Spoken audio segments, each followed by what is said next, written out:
కాలేదు తీసి మేము పడేస్తాము.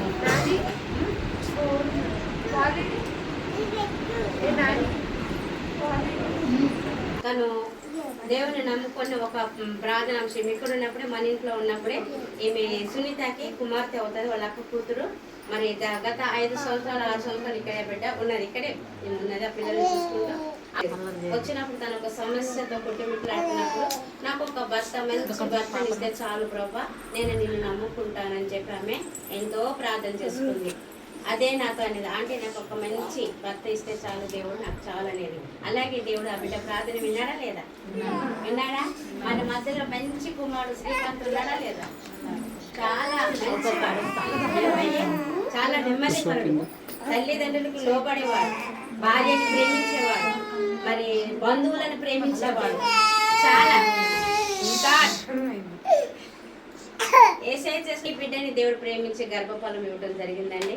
మరి గర్భఫలం ఇచ్చిన తర్వాత గర్భఫలం కొరకు నేను చాలా ప్రార్థన చేస్తాను. మనం చెప్పలేదు కానీ నాకు ఒక బాధ్యత, ఎందుకంటే ఆత్మీయ తల్లిగా నాకు ఒక బాధ్యత, అందరి గురించి నాకు చాలా బాధ్యత దేవుడు పెట్టాడు. ఒకరు చెప్పాలి ఒకరు చేయాలని కాదు, కానీ దేవుడు వీళ్ళందరూ కూడా నా బిడ్డలని చెప్పి ఆయన మాట్లాడినప్పుడు అందరి కోసం నేను ప్రార్థన చేయడము జరిగింది. అలాగే శిరీష గర్భఫలం దేవుడు తెచ్చాడు.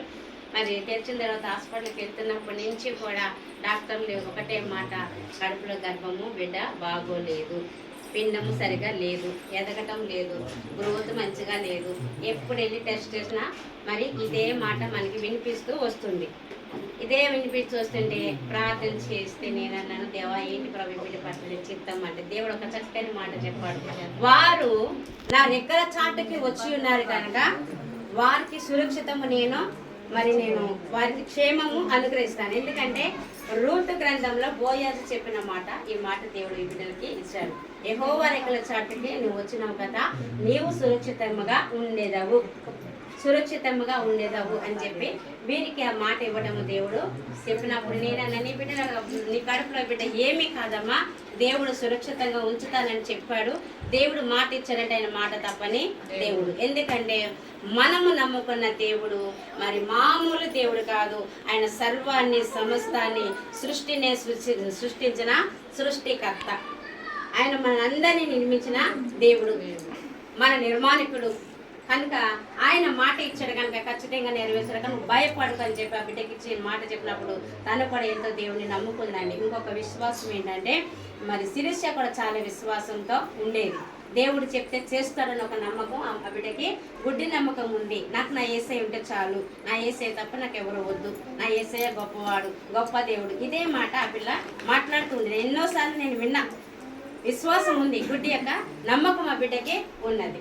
అయితే ఈరోజు వారిద్దరు కూడా సజీవ సాక్షులుగా మన మధ్యలో ఉన్నారు. దేవుడు మాట తప్పని దేవుడు, అద్భుతాలు చేసే దేవుడు, ఆశ్చర్య కార్యము జరిగించే దేవుడు. అలాగా నెలలు గడుస్తున్న కొద్దీ ప్రతి నెల చెకప్, ఎందుకంటే పర్వాలేదు కూడా నమ్మి మరి దేవుళ్ళు నిలబడ్డారు. ప్రతి నెల హాస్పిటల్కి వెళ్తున్నారు. ప్రతి నెల రిపోర్ట్ కూడా ఏది కూడా సరిగ్గా లేనే లేదు.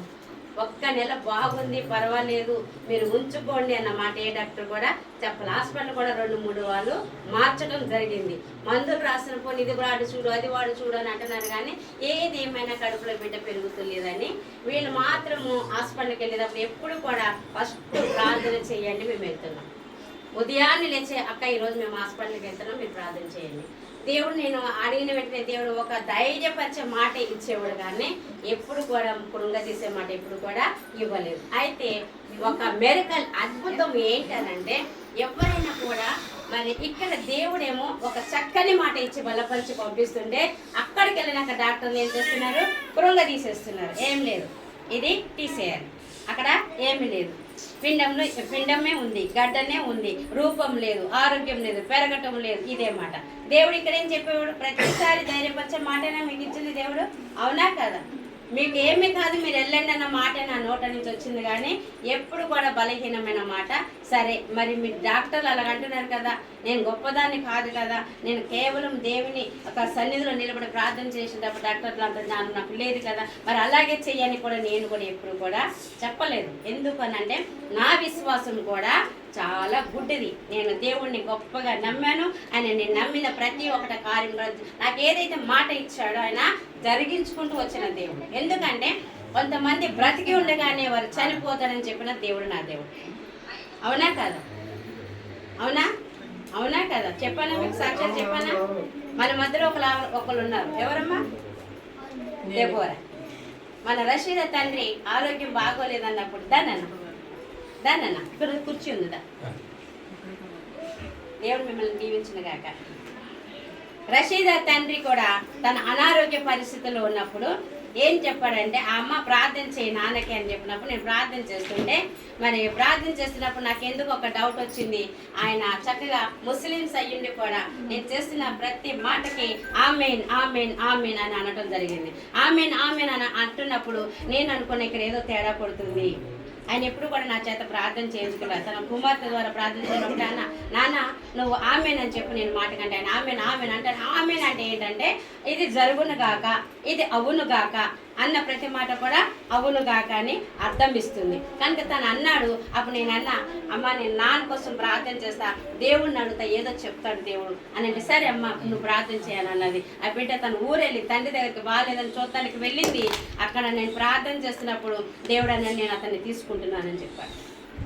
నాకు ఒక్కటేసారి గుండె జన్మ, ప్రభు ఇది నిజమా అబద్ధమా, ఇదేంటి ఇలా చెప్తున్నాను. నేను వెంటనే మాకు సేవకుడు వచ్చాడు కిరణ్ పాస్టర్ గారు మరి నా ఇలా రషీద ఫోన్ చేసింది, వాళ్ళ తండ్రి గారికి బాగోలేదంట, మరి ఇలా ఫోన్ చేసింది, మరి ప్రార్థన చేయమంది. నేను దేవుణ్ణి అడుగుతుంటే నాకు ఎందుకు ఆయన తీసుకుంటానని చెప్తున్నాడు, మీరు కూడా ప్రార్థన చేయండి ఏం చెప్తారంటే అలాగే అమ్మ అన్నాడు. కానీ నేను లేక తీసుకున్నాను. ఈమె ఏం చేసింది, నాకు ఫోన్ చేసిన గంటకి అమ్మ నేను బయలుదేరుతున్నాను అన్నాను. నాకు దేవుడు బలంగా చెప్తున్నాడు, ఆమెను ఉండమని చెప్పు, అక్కడ నేను తీసుకుంటున్నాను, ఆమెను ఉండమని చెప్పు. ఎందుకంటే పెద్ద కుమార్తె ఆమె, ఆ తండ్రి ఎంతో ప్రేమించిన కుమార్తె, ఆ తండ్రిని ప్రేమించిన కుమార్తె ఈమె, చాలా ఇష్టం ఆమె. మరి ఉండమని దేవుడు మాట్లాడుతున్నప్పుడు నేనే ఉండమ్మా నువ్వు వెళ్ళకు, నువ్వు ఈ ఒక్కరోజు వాగు, మరి మీ నాన్నకు బాగోలేదు కదా అని నేను మాట్లాడుతున్నప్పుడు ఆ బిడ్డ లేదమ్మా నేను బాల్యతని ఇచ్చిపెట్టి వచ్చాను, మళ్ళీ అవసరమైతే నేను రేపు వస్తాను నాన్న చూసుకోవడానికి, నేను ఇప్పుడు వెళ్ళిపోవాలని. కాదమ్మా ఒక్కరోజు ఉండి రేపు వెళ్ళమ్మా అని నేను చెప్పాను.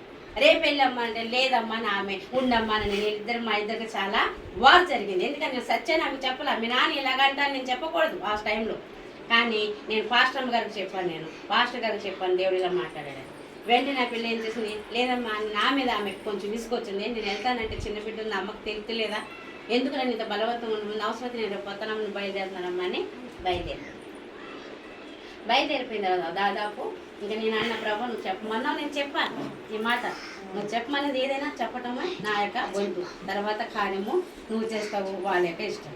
అయితే వెంటనే ఆమె బయలుదేరిపోయింది. దాదాపు హైదరాబాద్ దగ్గరికి వచ్చేసింది. హైదరాబాద్ దగ్గరికి వచ్చేటప్పటికి నాన్న చనిపోయాడని ఫోన్ వచ్చింది. అవునమ్మా? మరి దేవుడు అబద్ధం ఆడేవాడా?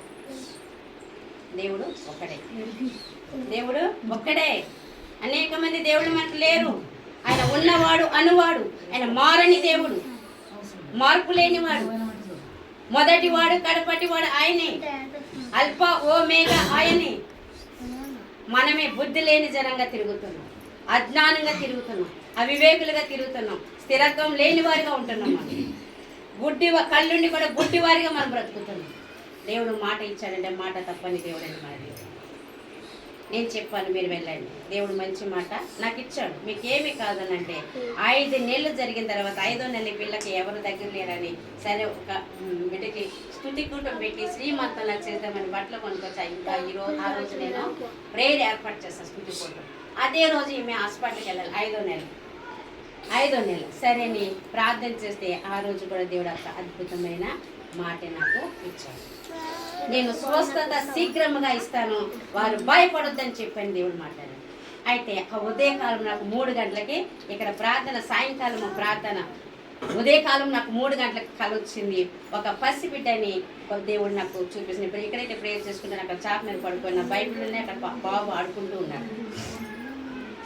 ఎవరి బిడ్డ అనేసి నేను అనుకున్నాను, ప్రభా నా కొడుకును మారుస్తున్నావా, ఒక మనిషి నూతన జన్మ, ఒక మనిషి మారటం కూడా బట్టలు లేనట్టుగా పసిబిడ్డగా దేవుడు చూపిస్తాడు. అవునా నా కొడుకును మారుస్తున్నావు ప్రభా, నా కొడుకు జీవితం కూడా బాగలేదు కదా, ఆ బిడ్డను మారుస్తున్నావా అంటే దేవుడు కాదు అని అంటున్నాడు. కాదు అన్నట్టు. మరి ఏంటి ప్రభా, బిడ్డ ఎవరా అని ఇదే తలుపులాడుతున్నా కానీ దేవుడు నాకు ఏమాత్రం కూడా జవాబు ఇవ్వలేదు. కళ అయితే చూపించాడు ఉదయకాలంలో. మరి 10 సమయం అయిపోయింది, వీళ్ళు హాస్పిటల్కి వెళ్తే ఫోన్ చేసి ప్రార్థన చేయమంటే మళ్ళీ దేవుడు అంటున్నాడు వారికి నేను ఆరోగ్యం ఇస్తాను, వారికి శీఘ్రముగా స్వస్థత నేను ఇస్తాను అని చెప్పి మాట్లాడుతున్నప్పుడు అమ్మ దేవుడు మంచి మాట ఇచ్చాడు, మీరు వెళ్ళండి ధైర్యంగా ఉన్నాను. ప్రతి మాట వారికి పెడుతూనే ఉన్నాను, వారితో నేను మాట్లాడుతూనే ఉన్నాను వాట్సాప్. ఇది ఇక్కడ అబద్ధం కాదండి, దేవుని సన్నిధిలో నిలబడి చెప్తాను. ఆయన నన్ను వెళ్ళారు, హాస్పిటల్కి వెళ్ళారు, ఇక్కడ మన ప్రాసెస్ అంతా జరుగుతుంది, బిడ్డలు వంట చేయడానికి వచ్చారు, రమేష్, బ్రహ్మ, రషీద, సత్తి అందరూ వచ్చారు. వీళ్ళు హాస్పిటల్కి వెళ్ళి 11:30కే ఫోన్ చేశాడు, అక్క నువ్వు ప్రార్థన ఆపే అన్నాడు. ఒక్కటేసారి నాకు మనసంతా నీరైపోయింది. ఇదేంటి తల్లిదండ్రులు చేయలేని కార్యం మేము చేస్తుంది, ఇంత సంతోషంగా మేము చేస్తుండే ఆపేయండి. ఏమైంది నీకని? ఏమీ లేదు, కొంచెం బాగలేదంట, రిపోర్టు స్కానింగ్ తీశారు, రిపోర్ట్లో ఏమీ లేదంట, రిపోర్ట్లో ఏమీ లేదంట అనేటప్పటికి నాకు ఒక్కసారి గుండె దడ వచ్చింది. ఎందుకంటే ఇన్నిసార్లు వాళ్ళకి దేవుడిచ్చిన మాట నేను చెప్పి నేను బలపరుచు అని వెళ్ళినప్పుడు 5వ నెల వచ్చినా కూడా ఎంత మాత్రం రూపురేఖలు లేవు, చిన్న గడ్డ కింద ఉంది, దాన్ని తీసుకోడేయాలి, స్కానింగ్లో మాకేమీ కనిపిస్తలేదు అన్నప్పుడు నేను ఫోన్ మాట్లాడుతూనే ఉన్నాడు. నేను ఏసై వైపు పన్నులెత్తి, ఏంటి డాడీ ఇది, నువ్వు నా ప్రతిసారి ఇచ్చిన మాట ఏంటి, నాకు ఇక్కడ వినపడుతున్నదేంటి, నువ్వు నాతో మాట్లాడనేటప్పటికి ఉదయకాలము 3 గంటలకు వచ్చిన కాలం దేవుడు ఏం చేశాడు, మళ్ళీ రేలేసాడు. దేవునికి స్తోత్రం కలుగును గాక. ఆయన మాట్లాడే దేవుడు అండి, ఆయన చూస్తున్న దేవుడు అండి, ఆయన ఆలకించే దేవుడు. నీ ప్రార్థనని ఆయన నువ్వు యథార్థముగా చేస్తే, ఆయన సన్నిధిలో నువ్వు మనస్ఫూర్తిగా చేస్తే ఖచ్చితంగా మనందరి ప్రార్థనకి దేవుడు జవాబిస్తాడు. ఒక్కరికే కాదండి, నేనేదో నిలబడ్డానని నేను గనురాలని కాదు, ప్రతి ఒక్కరు ఇక్కడ కూర్చున్న ప్రతి ఒక్కరు మీరు గది అనుభవం మీకు ఉండాలి. తెలుసు కదా గది అనుభవం, రాత్రి పిజ్జులో వచ్చిందా గది అనుభవం.